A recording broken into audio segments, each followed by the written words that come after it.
Bossing, kamusta ang buhay-buhay? Malamang ay narinig mo na ang salitang yan kung saan-saan dahil sa sikat na si Malupiton o Joel Ravanera na kasali rin sa grupo ng mga barkadang Kolokoys TV. Kung titignan, hindi mo mapapansin na nagdaan sa hirap si Malupiton dahil ilan sa mga viewers niya ay naabutan ang unti-unti niyang pagsikat. Pero bago yumaman si Malupiton, sino nga ba siya? Gaya ng ibang mga Pilipino, simple lang ang buhay nila. Ang nanay niya ay nagtitinda ng sigarilyo, ballpen o kung ano-anong pwedeng itinda. Ang tatay niya naman ay isang tricycle driver na araw-araw nagbabanat ng buto. Lumaki si Malupiton na sanay sa ganitong buhay, kaya bata pa lang, nakikipasok na rin siya sa kung ano-anong trabaho. Minsan, nagtitinda siya ng turon sa kanto. Nasabi niya rin na bago mag-pandemic, muntik na siyang maging macho dancer sa isang gay bar pero hindi naman natuloy. 6 na beses siyang nag-audition sa Wawawin pero kahit isang beses ay hindi siya natanggap. Dumating pangaraw ang pagkakataong nagmamakaawa na siya sa guard para lang pasubukin ulit siya pero umuwi lang siyang luhaan. Bukod sa pangarap na pag-aartista, gusto niya rin daw talagang maging abogado. Pangarap niya rin iyon pero alam niyang imposible dahil nga sa hirap ng kanilang pamilya at hindi rin daw siya ganoon kagaling sa klase. Pero sa lahat ng pinagdaanan ni Joel, nakuha niya pa rin ang success sa buhay na inaasam-asam niya lang noon.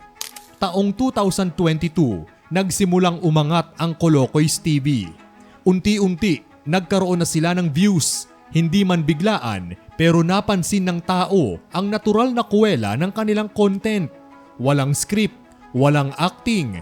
Kung ano ang nakikita mo, yun talaga sila sa totoong buhay. Pero kahit walang script, nag-effort pa rin sila.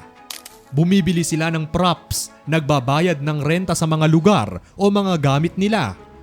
Tinuloy-tuloy lang nila mula sa unang video nilang parody ng Flip Top hanggang sa kung ano-anong skit para makapagpasaya ng tao. Sabi ni Joel, noong una, wala pa sa isip nila na kumita ng pera. Gusto lang talaga nilang makapagpasaya ng mga tao, bagay na nagawa nga nila hanggang ngayon. At dumating na nga, sumikat na si Malupiton at ang Kolokoys TV. Nagkaroon na rin sila ng mga kanya-kanyang channels. Napapansin na rin sila ng mga sikat at batikan na YouTube content creators gaya ni Kong TV. At higit pa doon, hindi na sila ganoon kahirap sa buhay gaya ng dati. Kwento niya, dati raw kapag magkakasama sila ng mga kaibigan niya, juice at tinapay lang ang kinakain nila. Pero ngayon ay pwede na silang kumain kahit saan nila gusto at nakakapag-steak na rin. Mayroon na rin silang mga sasakyan gaya na lang ni Dominic na may kotse na habang yung iba ay may mga motor na. Unti-unti, nakakapagbigay na rin si Joel sa pamilya niya na sobra naman niyang ikinatuwa dahil pangarap niya lang daw yun dati. Pero ngayon ay nagagawa na niya. Pero kahit pa ganoon, hindi pa rin agad nakatakas sa mga problema si Joel. Hindi man alam ng lahat, pero may pinagdadaanan ito dahil kamakailan lang ay nakunan ang karelasyon niyang si Joy. 7 buwan na raw dapat yung batang dinadala ng karelasyon niya pero hindi na ito natuloy pa. Masakit man daw para sa kanya na mawalan ng anak, hindi niya raw ito naikuwento sa social media at nagpatuloy pa rin sa pagpapatawa. Ni hindi man lang napansin ng mga tao kahit pa mga supporters niya na may pinagdaraanan siyang mabigat na bagay. Tinuloy at tinuloy pa rin ni Joel ang mga plano niya. Inisip na lang daw niya na baka hindi pa tamang oras para magkaanak, lalo na siguro at nasa kalagitnaan pa siya ng pagsikat. Sa dami ng views, paid content at mga collaborations, malaki na talaga ang kinikita nila. Kahit mga TV shows, kinokontak na si Joel para mag-guesting. Nang tinanong siya kung alam niya bang hindi siya palaging magiging sikat, sumagot siya na alam niyang walang bagay na permanente.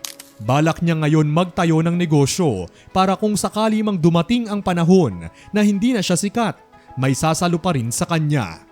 Sa ngayon, hindi pa ganoon kaugong ang mga balita tungkol sa mga negosyo niya, baka dahil sa pinagpaplanuhan pa lang din ito. Maraming mga sikat ang humahanga kay Joel dahil sa sipag at kabutihan ng puso nito.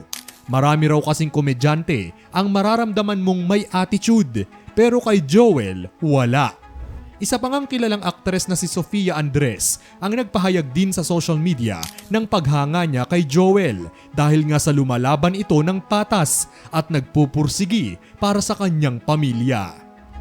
Hindi natin basta masasabi kung gaano nakayaman ang mga nasa Kolokoys TV o kahit si Malupiton mismo dahil sinabi na niyang ayaw nilang inilalabas sa social media o nalalaman ng mga tao ang mga ganoong impormasyon sa kanila. Mas gusto niya raw na maging humble at tahimik na umasenso sa buhay. Pero sa dami ng views nito at palagi ang pag-post, mahahalata mo agad na sobrang laki na ng mga kita nito. Bukod pa sa mga guesting niya kung saan-saan. Ang nakakalungkot lang ay maraming fake page na nagpo-post ng mga video nila kaya minsan ay doon napupunta ang views imbes na sa mismong page nila at YouTube. Gayunpaman, tuloy-tuloy pa rin ang blessings at bayad sa lahat ng paghihirap ni Joel. Sana lang ang mga kagaya niyang nagsikap at nagtiyaga sa buhay ay makuha na rin ang kani-kanilang mga nilaga. Kayo mga katoto, ano ang masasabi nyo sa video natin ngayong araw? Ikomento ang inyong mga sagot sa ating comment section.